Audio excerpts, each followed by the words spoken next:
ओम एकदंताय विद्महे वक्रतुंडाय धीमहि तन्नो दंति prachodayat.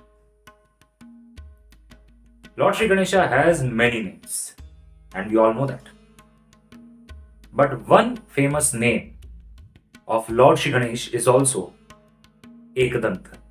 That means the god with only one tooth. Now we all know that Sri Ganesha has the head of an elephant.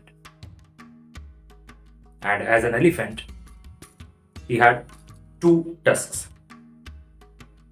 However, if you closely observe the idol, the Vigraha of Sri Ganesha, you will see that one tusk is broken. That means it's half. That's why he's called Ekadanta. But do you know that this roop of Sri Ganesh also has a very important relationship with the longest and the greatest epic in the world, Mahabharata? How? Let's know. So when according to the divine plan,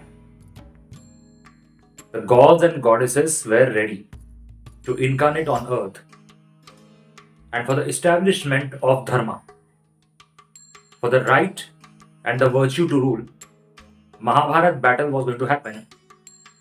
It was very important to initially write the entire event down, or rather to write the entire course of events down in the greatest Jaya Kavya ever. Now it was not possible for any simple human being or even for some saints and rishi munis to cover the longest epic of the world.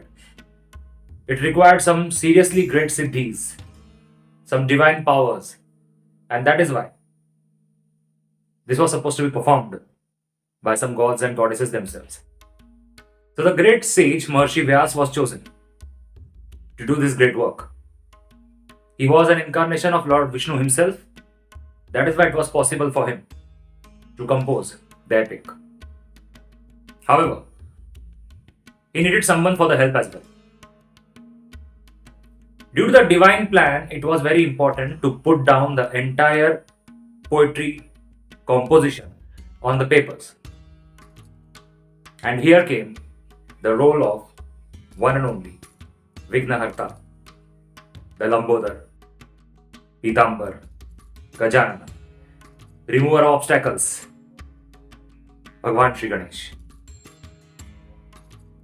So gods and goddesses chose Sri Ganesh to be the writer. As the writer too had to be the highest possessor of knowledge as well as greatness. So Sri Ganesha had it all, and it was decided that he would be the writer. However, there was one condition agreed upon by Maharishi Vyas as well as Sri Ganesh. And that condition was that as Maharishi Vyas would go on dictating Mahabharata, Sri Ganesh would go on writing without any pause. Now this was a seriously critical condition, because no pen in the world, no peacock feather in the world could be used for continuously writing the longest epic. And that is why, realizing that no pen was great enough, Sri Ganesh cut his tusk and used its front piece as the pen. And in this way, he started to write the longest epic, Mahabharata, which has 1 lakh shlokas. This story tells us a lot about Sri Ganesh.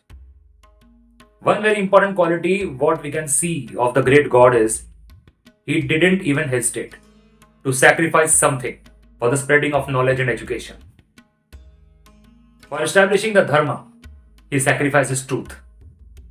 And that's also one quality of Bhagwan Sri Ganesh that we should follow. There is another story of Sri Ganesh being Ekadanta, and this one involves God Parashurama. God Parashuram was also an incarnation of Sri Hari, Vishnu ji only, and also a great devotee of Lord Shiva, perhaps the biggest devotee of his time. So one fine day, Sri Parashuram reaches Kailash Parvat to meet the one and only Lord Shiva. However, Sri Ganesh is told not to allow anyone to get in, and being perfect in his duty, Sri Ganesh stops Bhagwan Parashuram from entering. At this moment, furious as always, Parashuramji challenges Sri Ganesh for a fight. And in the course, he takes out his axe, that is his farsa. However, as soon as Sri Ganesh observes the axe, he decides not to fight. Because that axe, the farsa, was gifted to Sri Parashuramji by none other than his father, the great Mahadevji himself. And that is where Sri Ganesh allows Parashuramji to attack him, and in the course, the axe cuts Sri Ganesh's tusk. And this is how he becomes Ekadanta. The second story is also good enough to teach us a number of things about Sri Ganesh. The way Sri Ganesh respects the axe shows how much he loves and respects his father. He could have fought against Bhagwan Parashuram, but he doesn't. He honors the axe. And that is how we understand the respect Sri Ganesh has for his father. So Sri Ganesh is an epitome of many such great virtues. That is why when we celebrate Sri Ganesh Utsav, we must understand that it's not just a festival of music and celebration. Although that's an integral part of it, we must remember that Sri Ganesh also means the heights of devotion and also the depth of knowledge and spirituality. So let's try to reach to those points also. Let's take Ganesh Utsav as a very good opportunity for our spiritual growth also. Jai Shri Ganesh.